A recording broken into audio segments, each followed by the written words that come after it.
विशेष सत्र लेकर आए हैं, जिसमें हम जानेंगे कि कैसे तनाव को प्रभावी तरीके से कम किया जा सकता है। इस विषय पर विस्तार से चर्चा करने के लिए हमारे साथ हैं डॉक्टर सोहन सिंह चौहान। नमस्ते भारती जी, बहुत बहुत धन्यवाद। आपने एक बहुत अच्छा विषय उठाया है। तनाव आजकल एक आम समस्या बन गई, लेकिन कुछ सरल उपायों और होम्योपैथिक उपचारों के माध्यम से इसे दूर किया जा सकता है। तो सबसे पहले आप हमें ये बताएं कि दिन की शुरुआत में तनाव कम करने के लिए क्या किया जा सकता है। देखिए, जैसे आदमी उठता है उसके दिमाग में सबसे पहले समाचार पत्र आता है, तो समाचार पत्र में पढ़ने के लिए हमें जो सामान्य समाचार है जिनमें कोई तनाव नहीं होता है उन्हीं समाचारों को पढ़ें। और अगर कोई गंभीर विषय पर समाचार पढ़ना है तो उसको दिन के दूसरे अंश में पढ़ना चाहिए। यह एक बहुत ही व्यवहारिक सलाह है। इसके अलावा स्वास्थ्य पर ध्यान केंद्रित करने की विधि के बारे में कुछ बताएं। देखिए, हम अगर अपना तनाव दूर करना चाहते हैं तो हमें अपने श्वास को पूरी शक्ति के साथ खींचना है और उसको छोड़ना है, उस पर ही अपना ध्यान आकर्षित करना है। अर्थात हम सांस ले रहे हैं और छोड़ रहे हैं, यही हमारे विषय में होना चाहिए। ये करने से होगा कि आपका मन स्थिर होगा और आपका तनाव दूर होगा। इसके लिए आपको 10 से 5 मिनट समय रोज देना पड़ेगा। अब हम बात करेंगे होम्योपैथिक उपचार की। कृपया बताएं कि किन दवाओं का उपयोग तनाव कम करने में किया जा सकता है। देखिए, तनाव दूर करने के लिए बहुत सारी होम्योपैथिक दवाएं हैं, परंतु जिनका संबंध मन से होता है और जिनको विशेष प्रकार की कठिनाइयों में ये उपयोगी है, उन दवाओं की चर्चा में करने जाऊँ।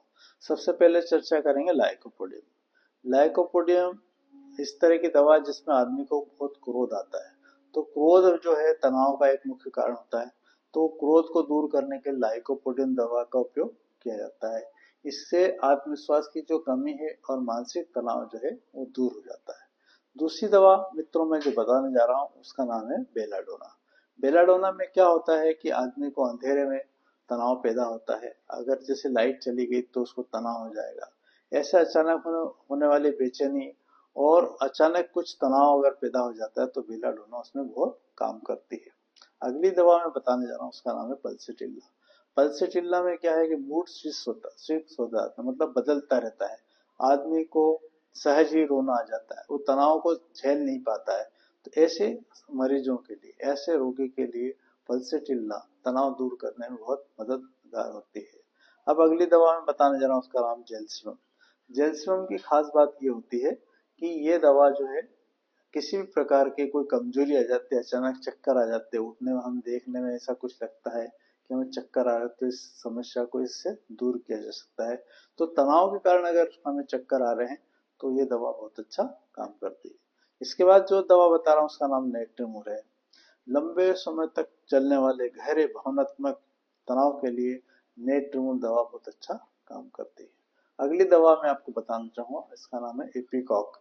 इपिकॉक की खास बात ये होती है कि इसके अंदर आदमी जब तनाव में रहता है तो उसको बुखार आने लग जाता है, बेचैनी होती है, तंत्रिका में उत्तेजना हो जाती है और कभी कभी उबकाई आने लग जाती है। इन सब समस्याओं को हल करने में इपिकॉक बहुत बड़ा रोल अदा करती है। एक दवा होती है कोनियम। मित्रों, इस दवा महीने भर में एक बार लेना होती है। कोनियम 1 ml एक ही बार लेना होता है। इससे मानसिक थकावट अत्यधिक जो है दूर हो जाती है। अब हम जो सबसे महत्वपूर्ण दवा बताने जा रहे हैं उसका नाम है काली फास्फोरिकम। सबसे कारगर दवा है ये। इससे आपको मानसिक तनाव दूर होता है, इससे नींद अच्छी आती है, आपके मन जो है वो मन पर नियंत्रण करने में बहुत अच्छा काम करती है। इस प्रकार कुछ दवाएं मैंने आपको बताई। बहुत अच्छी जानकारी दी आपने। अब एक प्रश्न, क्या कोई कहानी या कथा तनाव को कम कर सकती है? बिल्कुल। हाँ, जब हम छोटे होते हैं और हम गुस्सा हो जाते हैं, मम्मी पापा अगर मार मुँह देते हम दादाजी के पास जाते हैं और वो कथाएं सुनाते हैं तो हमारा मन अच्छा हो जाता है। तो एक प्रेरणादायक कथा मैं आपको बताने वाला हूँ कि उदाहरण के लिए एक साधु था, वो सुबह ध्यान करता था। एक बार एक व्यक्ति ने उनसे पूछा, आप इतनी समस्याओं के बीच में कैसे शांत रहते हैं? तो साधु ने उत्तर दिया, हर दिन अपने मन का उस नाव की तरह बनाता हूँ जो तूफान में बढ़ती रहती है लेकिन डूबती नहीं। मित्रों, ये कहानी में सिखाती है कठिनाइयों के बावजूद, कठिनाइयों के बाद में भी शांत और सकारात्मक दृष्टिकोण बनाकर रखना बहुत महत्वपूर्ण है। इससे हमारा तनाव दूर हो सकता है। यह बहुत ही प्रेरणादायक था। धन्यवाद डॉक्टर साहब। अरे वाह भारती जी, आपको बहुत धन्यवाद। आपके कारण एक अच्छा विषय हम उठा रहे हैं, इससे लोगों को लाभ मिलेगा, सकारात्मक सोच बढ़ेगी और तनाव घटेगा। धन्यवाद। नमस्ते। धन्यवाद। नमस्ते।